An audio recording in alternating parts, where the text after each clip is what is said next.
बहुत लोगों के दिमाग में ज़्यादातर एक ही परेशानी रहती है कि हम तो कितना अच्छा करते हैं, लेकिन फिर भी हमारे साथ ही गलत होता है। और जो गलत काम करते हैं वो फल फूल रहे होते हैं। और हद तो तब हो जाती है जब अच्छा कर्म करने वाले का विश्वास टूट जाता है और वो भी गलत काम करने लगता है। आपने भी देखा होगा कि बहुत लोग पूजा पाठ करते हैं और उन्हें तब भी बहुत कष्ट होता है। आज की ये जो वीडियो मैं लेकर आई हूँ उसमें आप इन सब सवालों का जवाब लेकर जाओगे। लेकिन उससे पहले आप लोगों से रिक्वेस्ट है, प्लीज़ मेरे इस चैनल को अपने प्यार दें और सब्सक्राइब करें ताकि ऐसी ही वीडियोस मैं आप तक पहुंचाती रहूं। चलो शुरू करती हूँ। श्रीमद् भगवद गीता के अनुसार अर्जुन जब भी किसी भी दुविधा में होते थे तो उसी समय वो कृष्ण जी के पास जाते थे। एक बार अर्जुन बहुत गहरी सोच में थे और कई बार सोचने पर भी उन्हें कोई जवाब नहीं मिल रहा था। तब वो श्री कृष्ण के पास जाते हैं और उनको प्रणाम करके कहते हैं, श्री कृष्ण, अच्छे लोगों के साथ बुरा व्यवहार क्यों किया जाता है, जबकि इसके विपरीत बुरे लोग ज्यादा खुशहाल रहते हैं। ये बात सुनकर श्री कृष्ण मुस्कुराते हुए कहने लगे, जैसा इंसान सोचता है और महसूस करता है वो सच नहीं होता, बल्कि वो अपनी बुद्धि की अज्ञानता की वजह से सच्चाई को जान ही नहीं पाता।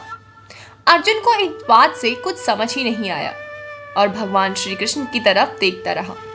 वैसे ही श्री कृष्ण कहते हैं कि मैं जानता हूँ कि तुमको ये बात ठीक से समझ नहीं आई, तो मैं तुम्हें एक कहानी के माध्यम से समझाऊंगा।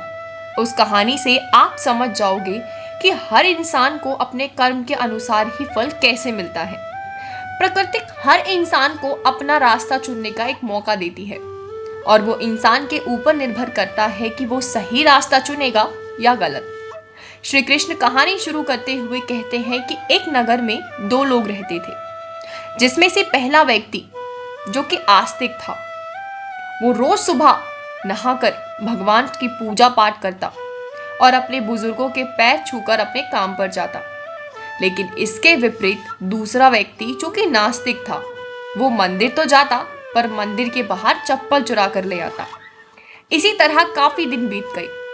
एक दिन बहुत जोर से बारिश हो रही थी, जिसमें दूसरे व्यक्ति ने सोचा कि यही सही समय है, मंदिर में कम लोग होंगे और बाकी चीजों को चुराने का उसे मौका मिल जाएगा। वो इसी इरादे से मंदिर में चला जाता है और मंदिर की सभी कीमती वस्तु जैसे मंदिर के गहने, ये सब चीजें चुराकर वहां से भाग जाता है।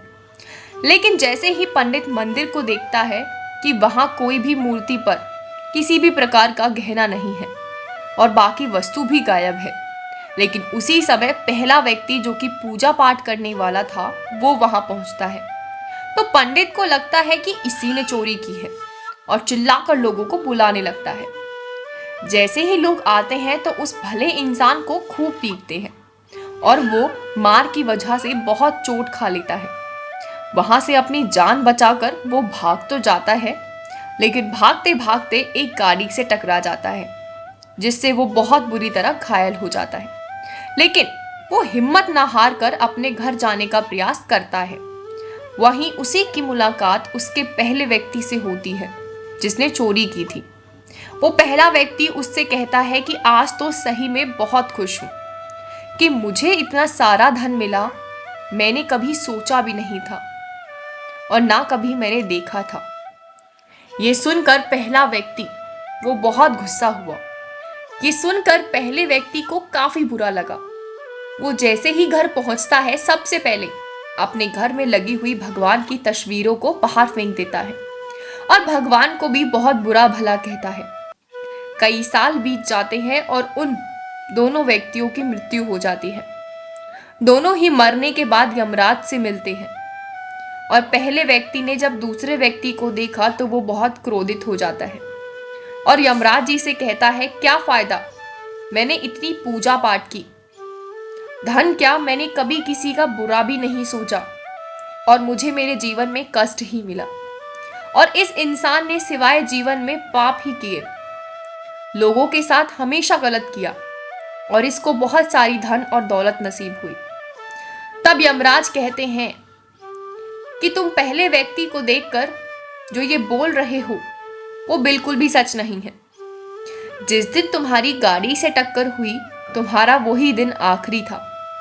परंतु तुम्हारे अच्छे कर्मों की वजह से तुम्हारी मौत सिर्फ एक छोटी सी चोट में बदल गई। अगर तुम इस पापी व्यक्ति के बारे में जानना चाहते हो तो सुनो। इस व्यक्ति के भाग्य में राजयोग था, लेकिन अपनी नीच कर्मों की वजह से, चोरी और लोगों के साथ धोखाधड़ी करने की वजह से इसे बहुत ही थोड़ा धन नसीब हुआ। ये कहानी सुनने के बाद श्री कृष्ण अर्जुन से कहते हैं, पार्थ, क्या अब तुम्हें अपने सवाल का जवाब मिल गया? ऐसा मत समझो कि भगवान तुम्हारे कर्मों को नजरअंदाज कर रहे हैं। बिल्कुल भी नहीं। भगवान का रूप और उनके द्वारा दिए गए फल को मनुष्य कभी कभी समझ नहीं पाता, लेकिन जब अच्छे कर्म करते हो तो भगवान की कृपा सदैव तुम पर बनी रहती है। इसीलिए अपने अच्छे कर्मों को बदलना नहीं चाहिए, क्योंकि उनका परिणाम तुम्हें इस जीवन में ही प्राप्त होता है।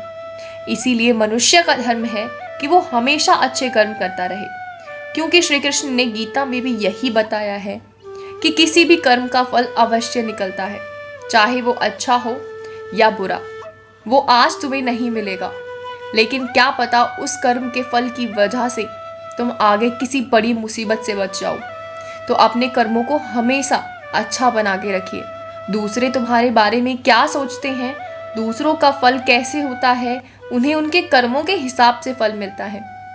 हमें सदैव अपने ऊपर ध्यान देना चाहिए।